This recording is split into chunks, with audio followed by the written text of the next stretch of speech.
Hi everybody, how's it going? Welcome back. And depending on when you're listening or watching this, spring break is over and we are back for some more read alouds. Yay, have you missed it? I've missed reading. I was tempted to do it over spring break, but I thought I'd just let everybody have a break. But now we are back and Scooty's back. There's Scooty. Yep. He's just my snuggle buddy. He's loved story times. And he's excited too that we are back to reading Fablehaven. Do you even remember what's going on in the story right now? I know, it's crazy. What? Oh, yeah, my socks? Yeah, look, they're my little Easter socks. Can you see what they are? Cute little chicks in eggs. Yeah, they're pretty cute. All right, are we ready? Let's recap. Okay, so Kendra was at Lost Mesa, right?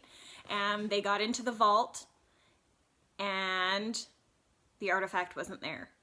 And what could Kendra read that nobody else could because it was in a fairy language? That Patton Burgess had come and gotten the artifact and hidden it somewhere on Fablehaven, in Fablehaven. Okay, so that was really exciting. So now Kendra and Warren are heading back to Fablehaven. Remember what's going on at Fablehaven. There's this mysterious plague that is turning everything dark, and when dark creatures attack humans, they turn into shadows that only Seth can see for some strange reason. We're not sure why. And he went and talked to Growlithe, right? Yes. One of the powerful demons on Fablehaven.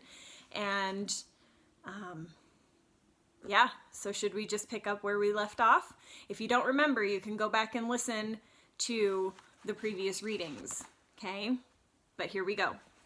I am on page 270. On the floor beside his bed, Seth hunched over a musty journal, scanning page after page for words like Growlithe and Kurosok. He glanced at the clock, almost midnight. Kendra could show up at any minute. He did not want her to discover that he had started reading Patton's journals. She would never let him live that down. His eyes found the word Kurosok and he slowed down to study the passage. Today I revisited the territory allotted to Kurosok. I still suspect that the demon played a central role in the tragedy that destroyed my uncle, the details of which I do not intend to relate in a volume as unguarded as this journal. In truth, if my grief over the calamity does not diminish, I may never impart the particulars. Let it suffice to convey that I traversed the frontier into Kurosok's realm and spied on his smoldering pit. A malodorous venture that yielded no revelations. I dare not venture deeper into his territory, lest, stripped of all protection, I render myself defenseless and trade my life for naught. I reluctantly concede that investigating Kurosok in this manner is a fruitless enterprise, and I intend at last to acquiesce to the advice that I refrain from further encroachments into his domain. I hesitate to abandon my aunt to her fate, but the woman I knew no longer exists. I fear that her horrific condition may be irreversible. Seth had found references to Kurosok and his tar pit before. Although no passage revealed nearly as much about the nature of the demon as Growlithe had shared, Seth had also encountered multiple mentions of a tragedy involving Patton's uncle. But this was the first entry where Patton had let slip that Kurosok might have been involved in his uncle's downfall. And until now, Seth had never read anything about a strange condition afflicting Patton's aunt. Footsteps thumped up the attic stairs. Seth started, fumbling with the journal before sliding it under his bed. He tried to assume a casual pose as the door opened, and Dale poked his head in. "They're back," he said. Seth got to his feet, grateful that the person on the stairs had been Dale and not Kendra. His sister had an uncanny ability to guess what he had been up to when he had been up to something, and he did not want her to know that he had broken down and turned into a bookworm while she was off having adventures. Seth followed Dale down to the main level, reaching the entry hall just as Grandma came through the front door with her arm around Kendra. Excuse me. Warren and Grandpa entered carrying luggage and closed the door. Seth crossed to Kendra and reluctantly accepted her hug. Stepping back, he scowled at his sister. If you guys fought another three-headed flying panther, you're going to have to buy me antidepressants. Nope, Kendra said. Just a dragon. A dragon? Seth gasped enviously. I missed out on a dragon fight? Not a fight, Warren clarified. We had to sneak past it. Where'd you guys go that you had to sneak past dragons? Seth moaned, afraid of the answer but unable to resist asking. Another secret preserve, Kendra said vaguely, glancing at Grandma. You can tell him, Grandma said. We're all going to have to share information tonight. Much has happened here, and I'm sure you have stories to tell. We need to piece it all together in order to move forward. We were at a preserve called Lost Mesa in Arizona, Kendra said. We went after another artifact. I got to help feed zombies. Seth paled. You fed zombies? He whispered in awe. He hit the side of his leg with his fist. Why do you torture me like this? You probably didn't even like it. I didn't, Kendra admitted. Seth covered his eyes with his hands. It's like the awesomest stuff happens to you just because you're too girly to enjoy it. You did converse with an ancient and powerful demon, Grandpa reminded him. I know, which was so cool, but she won't even care, Seth complained. She'll just be glad it wasn't her. The only thing that would make her jealous would be if I led a parade riding a unicorn while ballerinas sang love songs. Don't try to pin your secret dreams on me, Kendra said with a smirk. Seth felt his cheeks grow a little warm. Don't try to pretend you'd rather see a dragon than a unicorn, he said. Maybe you're right, she admitted. Especially if the unicorn wouldn't try to hypnotize and eat me. But the dragon was pretty amazing. She shone all coppery. She? Seth said. It was a girl dragon? Well, that makes me feel a little better.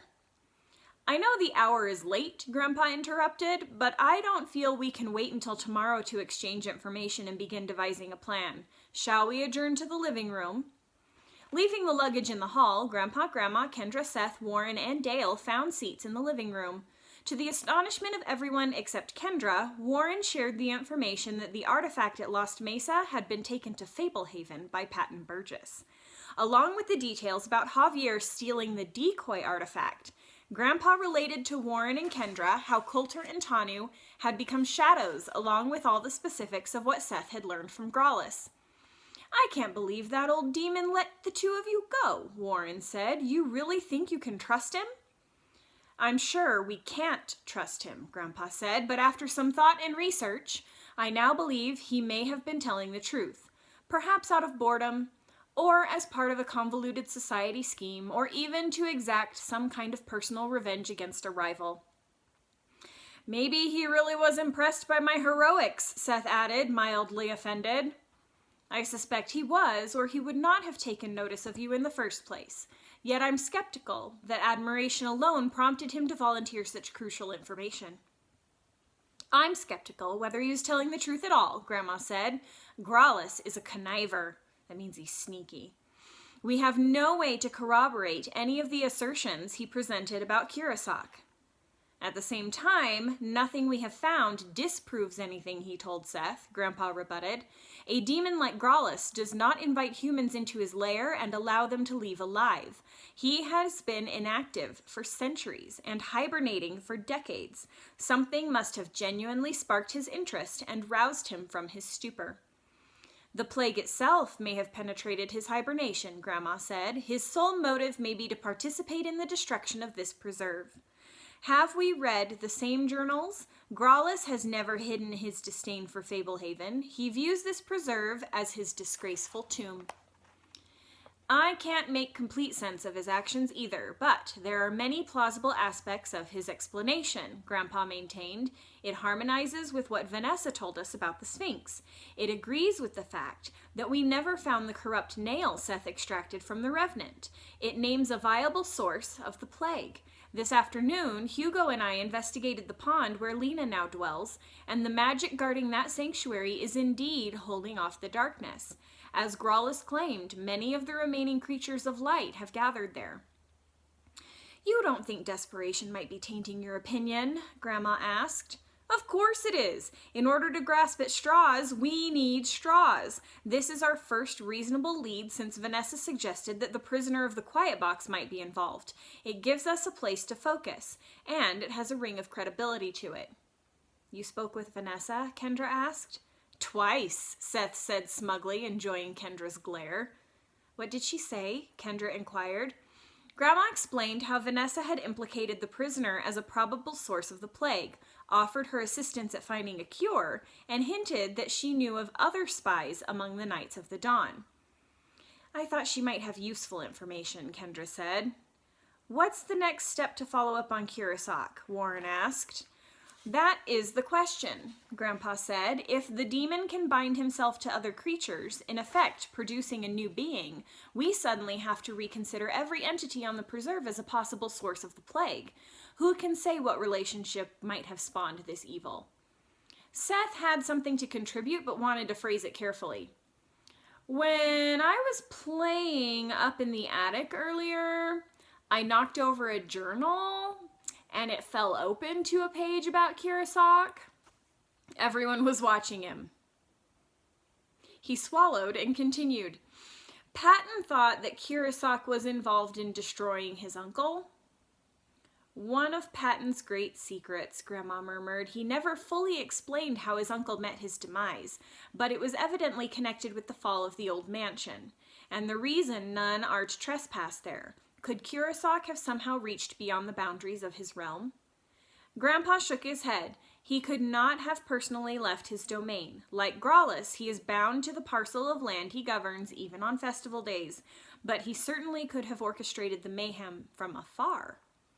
My question is whether we abandon Fablehaven for the present, Grandma said. This plague has enveloped so much in such a short time. I was ready to leave if we found no new leads, Grandpa said, but 2 new reasons to stay have arisen. We have a possible source of the plague to investigate, and we have reason to suspect a second artifact may be hidden on the property. Grandma sighed. There is nothing in the journals or histories. Grandpa held up a finger. Patton would never have passed on such sensitive information, at least not openly. But he passed it on at the scene of the crime? Grandma asked dubiously. In a runic language that neither Warren, Dugan, nor Gavin even recognized, Grandpa reminded her. Some obscure fairy tongue that only Kendra could decipher. Ruth, if an artifact might be here, I must remain until we either recover it or disprove its presence. Should we at least send the kids away? Grandma asked. There remains great danger for the children beyond the walls of Fablehaven, Grandpa said. We may reach a point when they must flee the preserve, when all of you must, but for now, as long as the kids stay in the house, I think they're safer here. Except for me, Seth corrected. I can't stay indoors. Growlithe said I need to figure out how to stop Kurosok. Grandpa reddened. Which is precisely why you shouldn't be involved. Growlithe was likely luring you into peril. If the nail opened your eyes to certain dark elements, who knows how else it might be able to influence you. More than any of us, you must not take any chances. Warren chuckled. Then we better lock him in the quiet box. Seth grinned. So help me, Seth, for your own good. If you don't behave with maturity through this crisis, I'll take Warren up on that, Grandma vowed.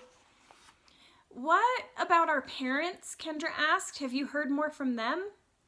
I told them we would send you home on Thursday, Grandpa said. Thursday? Kendra exclaimed.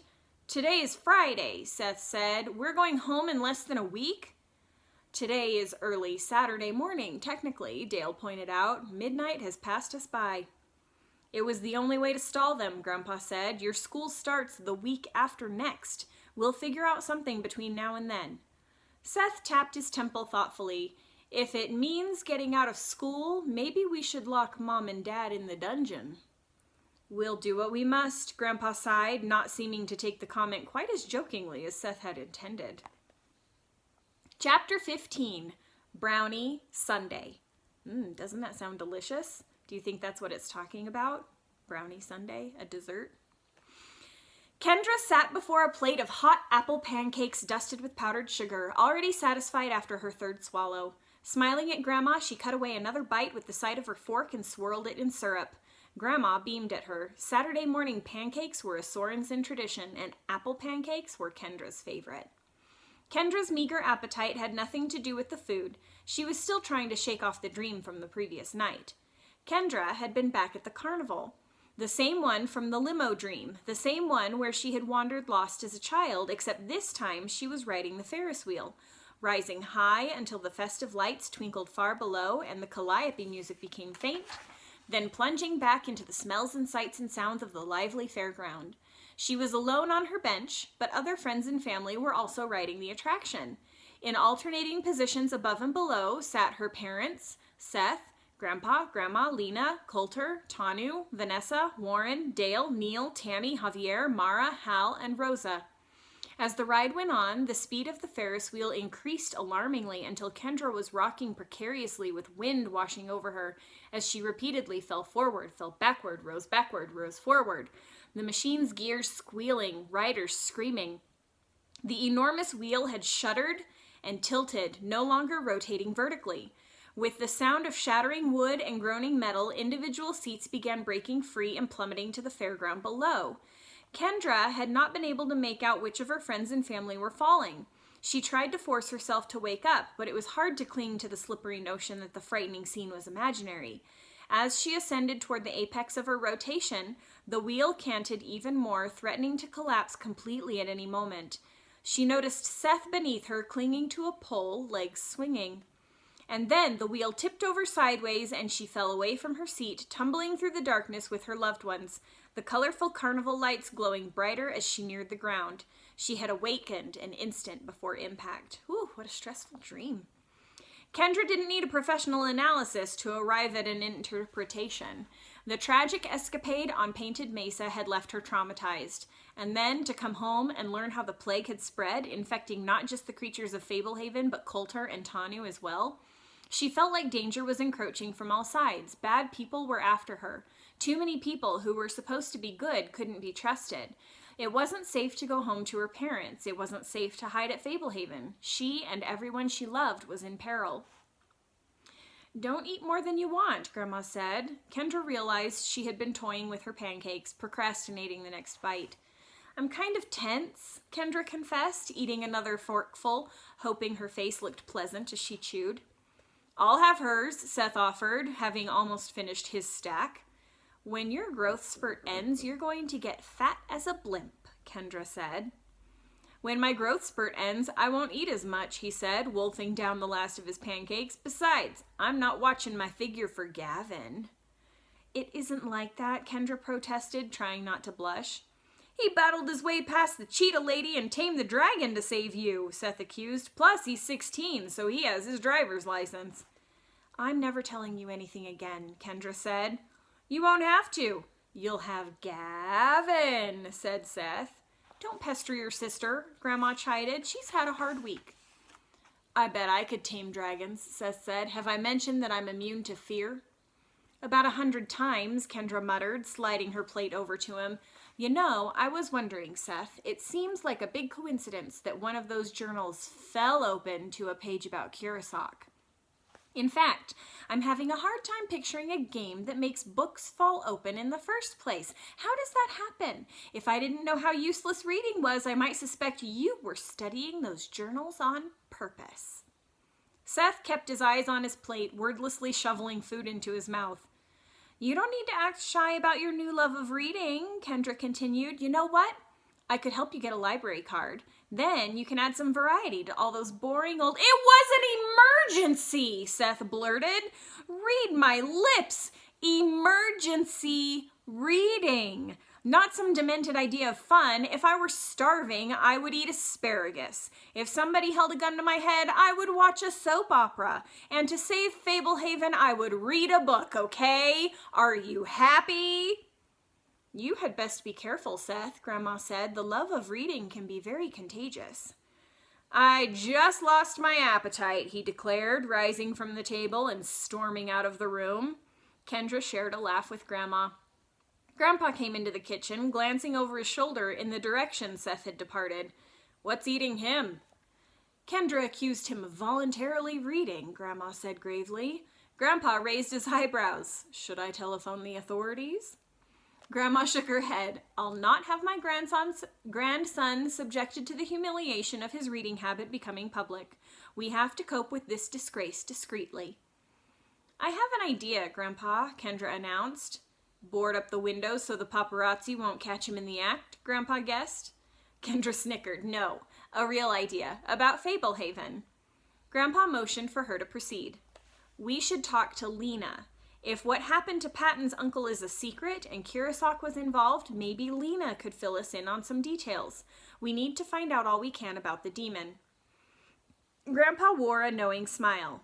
I agree so much that I've already planned to stop by the pond for that very reason. Not to mention that I'd love to learn whether she has heard of the artifact Patton supposedly brought here. I speak their language, Kendra said. I could talk to her directly. I wish I could accept your help, Grandpa said. You are bright and capable. I expect you would be an asset in reaching Lena, but this plague is too dangerous. We could both be transformed into shadows en route.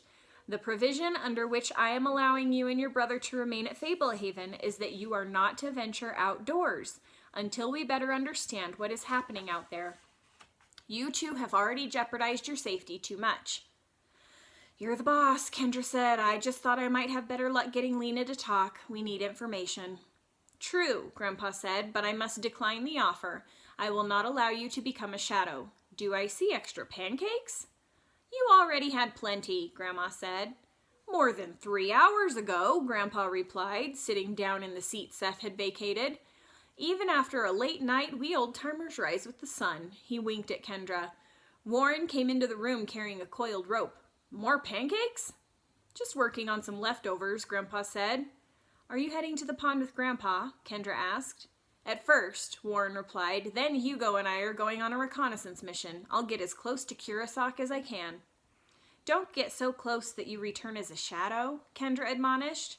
I'll do my best to remain intact, he said. If I do become a shadow, don't worry. I won't be resentful that my final wish for a few more apple pancakes went unfulfilled. All right, Grandpa said. Grab a plate. I'll share. And that's where I'm going to stop today. I'm so glad we're back. I've missed this. And I really do miss you guys. I hope you're doing so good. And I hope I get to see your cute faces sometime soon. So have a great day. I'll talk to you later, guys, okay? Bye.